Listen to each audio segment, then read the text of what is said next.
Hey guys, welcome back to Caden's Corner. Lamar Jackson missed the final 6 games of the season, including their playoff loss to the Bengals because of a knee injury. Lamar played the final year of his rookie contract and still no long-term deal has been made between him and the Ravens. Other quarterbacks across the league that have a similar play style have gotten massive contract extensions. This past offseason, Kyler Murray received a 5-year, $230 million contract with $190 million guaranteed. Deshaun Watson got a 5-year, $230 million contract from the Browns that's fully guaranteed. The Ravens reportedly offered Lamar a contract that would pay him $133 million guaranteed, and he turned it down. Deservedly so. Seeing these other quarterbacks that he's better than getting their money was so insulting to him. Lamar bet on himself knowing that he was going to get his money from the Ravens or another team. A very risky move, but Lamar played this season without a contract. This meant if he suffered a career-altering injury, he would make significantly less money than if he would have inked a deal this offseason. Fortunately, he didn't suffer any injuries that would decrease his value this season. Now the ball's in the Ravens' court, so the question is, should they pay Lamar Jackson? Similar to this year, Lamar got injured in the second half of last season, causing the Ravens to lose 5 straight games and miss the playoffs. This season, Lamar got injured in the final stretch of their season, leaving him unable to play in their playoff loss. When a Ravens quarterback not named Lamar Jackson starts in the last 2 seasons, the record is 2-11. People try to argue that wins aren't a quarterback stat. For Lamar, they absolutely are. Since being drafted in 2018, the Ravens are 45-16 when number 8 starts. That's the 5th most wins by a starting quarterback in his short 5-year career. Now, it's fair to criticize his postseason struggles. Lamar is 1-3 in playoff games, only completing 56% of his passes, 8% lower than his career completion percentage. His touchdown to interception ratio tells the same story, accounting for 3 touchdowns and 5 picks.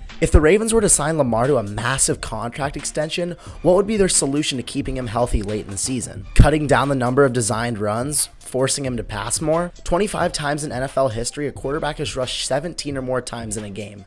Want to know who leads that stat?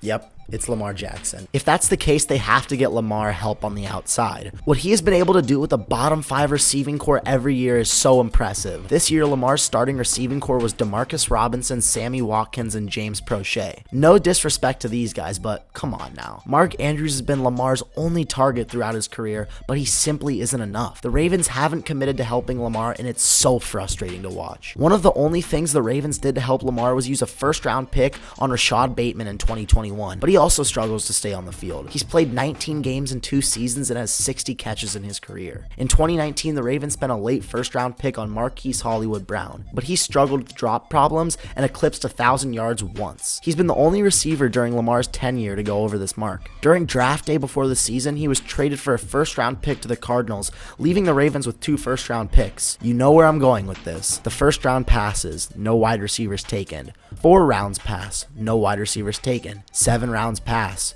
no wide receivers taken. The Ravens reinvested this first round pick into center Tyler Linderbaum, but nothing for their MVP quarterback. The Ravens every offseason are too stingy to go buy a superstar wide receiver, but mid-season they'll trade their assets and other cap space for linebacker Roquan Smith.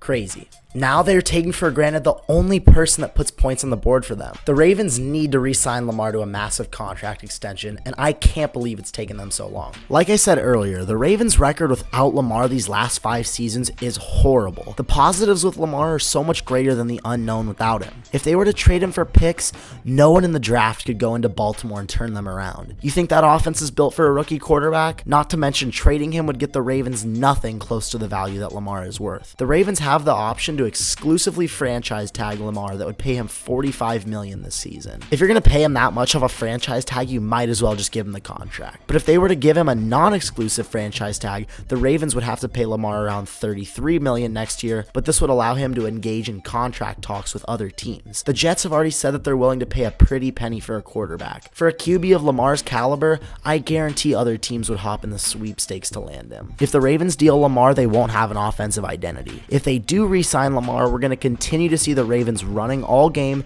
and continue to fall short of the playoffs or be first-round exits. The AFC isn't getting any easier with arguably the best quarterback in the league, Joe Burrow, in your division. Deshaun Watson's going to play the whole season, and the Steelers are the Steelers. Outside the division, the Jaguars are scratching the surface of what they can do. The Chiefs are in the AFC Championship every year, and Mahomes isn't leaving anytime soon. The Bills will be a playoff team as long as Josh Allen is their QB. Tua will hopefully be healthy enough to play, and we all saw how good the Dolphins were when everything was clicking offensively. Justin Herbert and the Chargers are going to be better now that Lombardi is gone. The Patriots have a real offensive coordinator, and the Jets won't have Zach Wilson quarterbacking this team and will have a legitimate QB. The AFC is so stacked, it's insane. But if the Ravens let Lamar Jackson walk out of those doors, it'll be one of the worst moves in franchise history. Give this man the money that he deserves. I'm Caden Kubler, and that's my take.